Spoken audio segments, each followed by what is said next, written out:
Good morning. I call this hearing to order. Today we're here to discuss promising technologies that both advance environmental aims and support continued use of our abundant energy resources. Those technologies are known as carbon capture, utilization, and sequestration, or CCUS. In Wyoming, we have tremendous coal, natural gas, and oil resources. These resources fuel our state's economy. CCUS presents a win-win opportunity. Here's the concept. Instead of releasing the carbon dioxide into the atmosphere when we combust fossil fuels, CCUS allows us to turn the carbon dioxide into a useful commodity. Through this technology, carbon dioxide is captured where the fuel is burned, such as a power plant, and then transported, used, and ultimately stored. One key use for this captured carbon dioxide is enhanced oil recovery. Enhanced oil recovery operations, also known as EOR, they're operations that use carbon dioxide, and they've been around for more than 40 years in the United States. CO2 is injected into wells that otherwise economically couldn't produce oil. By capturing the carbon dioxide, we have an opportunity to increase the supply of carbon dioxide available for enhanced oil recovery and produce oil that otherwise could not have been harvested. Colored map on this area show all of the oil basins where carbon dioxide-enabled enhanced oil recovery could be further used. As you can see, there are areas all over the United States.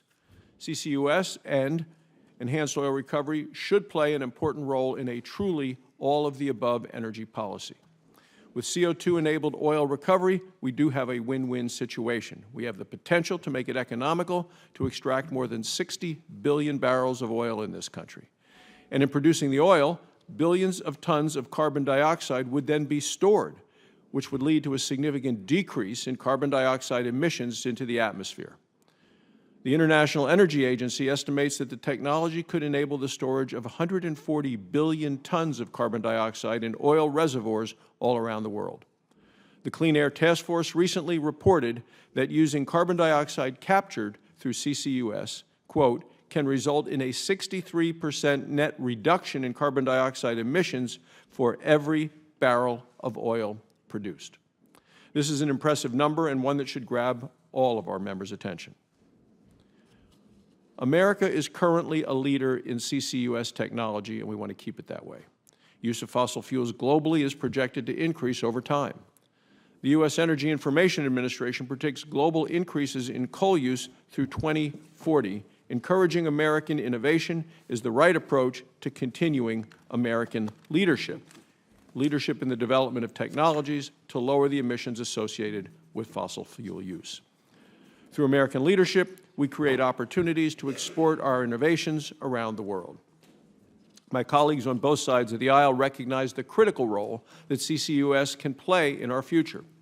This Congress, Senator Capito, Senator Whitehouse, and I were original co-sponsors of bipartisan legislation introduced by Senator Heitkamp known as the Future Act, or the Furthering Carbon Capture, Utilization, Technology, Underground Storage, and Reduced Emissions Act. The Future Act extends and expands tax credits for facilities with CCUS technologies, and I'm proud to say the bill now has over 24 bipartisan co-sponsors. This committee has an opportunity to complement the Future Act through our efforts by reviewing statutes and regulations that impact carbon capture, utilization, and storage. Now is the time to see what more we could do to encourage and remove impediments to the use and deployment of CCUS. We need to make sure our laws and regulations accelerate, not hinder, our environmental goals. I look forward to working with members of the committee in a bipartisan way to examine how we can expand and accelerate CCUS deployment and use. When we do that, we promote American leadership in technology innovation, increase our energy security, and improve our environment. I'd now like to invite the ranking member for his testimony.